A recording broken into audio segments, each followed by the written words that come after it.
کوہ کاف کا ذکر تو آپ نے بچپن میں بہت سی کہانیوں میں سنا ہوگا، جیسا کہ ایک بادشاہ کی بیٹی محل کی چھت پر گھوم رہی ہوتی ہے تو ایک دیو اس کو اٹھا کر کوہ کاف میں قید کر دیتا ہے۔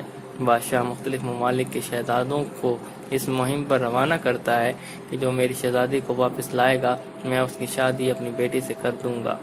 تو ایک نیک دل شہزادہ بھی اس مہم پر روانہ ہوتا ہے۔ اس کی ملاقات ایک بزرگ سے ہوتی ہے جو اس کی نیک دلی کی وجہ سے اس کو ایک انگوٹھی دیتے ہیں، جس کی بدولت وہ فوراً کاف کی پہاڑیوں پر پہنچ کر دیو کو مار کر شہزادی کو آزاد کروا کر واپس اس کے وطن لے آتا ہے۔ اس طرح شہزادی کی شادی اس شہزادے سے ہو جاتی ہے۔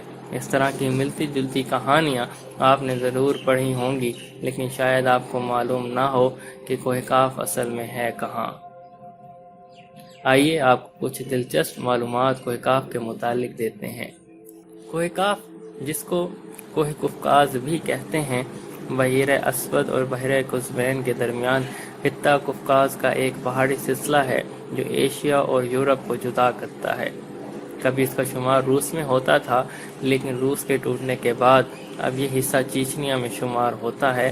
کوہ کاف کے پہاڑی سلسلے کی بلند ترین چوٹی ماؤنٹ ایلبروس ہے جو 18,506 فٹ بلند ہے۔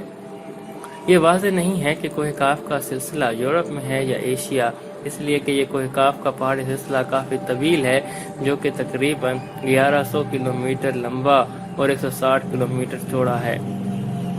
کوہ کاف کے شمالی دامن میں واقع چیچنیا کی چھوٹی سی جمہوریہ، جس کا رقبہ 15,000 مربع کلومیٹر ہے اور آبادی 10 لاکھ سے بھی کم، صدیوں سے روس سے نبرد آزما رہی ہے۔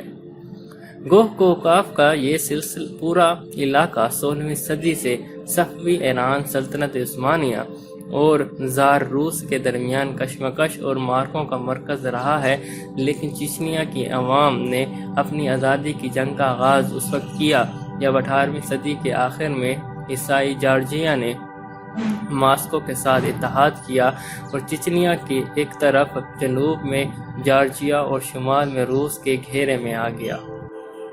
قفقاز کا پہاڑی سلسلہ شمالی قفقاز اور ماورا قفقاز میں تقسیم ہوتا ہے۔ شمالی قفقاز روس کی سرزمین ہے، جبکہ ماورا قفقاز میں خود مختار ریاستیں جارجیا، آرمینیا اور آذربائیجان واقع ہیں۔ قفقاز کے پہاڑ کافی ڈھلوان ہیں۔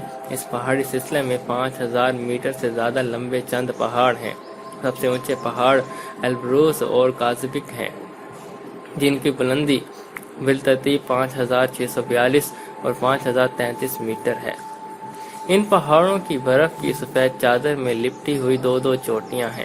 دراصل یہ پہاڑ مردہ آتش فشاں ہیں۔ پہاڑوں کی مخروط شکل ڈھلوانوں پر گرم گیسوں کا اخراج اور معدنی پانی کے سرچشمے آتش فشانوں کے گزرے وقت میں پھٹنے کی یاد دلاتے ہیں۔ اس علاقے میں معدنی پانی کے سرچشموں کی بہتات ہے۔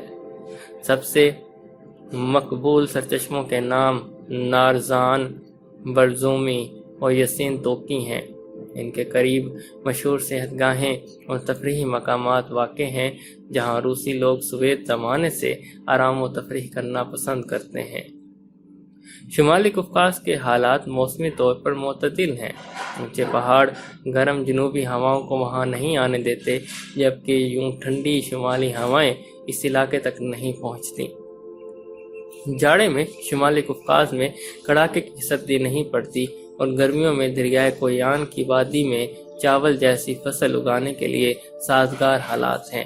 وہاں سے شمال کی طرف چاول اور کہیں نہیں اگایا جا سکتا۔ شمالی قفقاز میں بہت زیادہ گلیشیئر موجود ہیں اور موسم بہار میں جب ان کی برف پگھلنے لگتی ہے تو مقامی دریا پانی سے بھر جاتے ہیں۔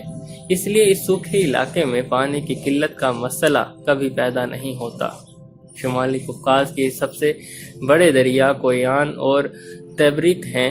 قفقاز صحت بخش ہوا کا ایک ذخیرہ ہے اور اس کے مناظر کو بے حد حسین قرار دیا جائے تو مبالغہ نہیں ہوگا۔ روس کے کوہ پیماؤں کو قفقاز سے بڑا لگاؤ ہے۔ اکثر کوہ پیما البروس کے سر کو سر کرنے کی کوشش کرتے ہیں۔ قفقاز کی وادیوں میں کوہ پیماؤں کے لیے کئی کیمپ اور مقام تبردہ اور دومبئی میں پہاڑی اسکینگ کی اڈے قائم ہیں۔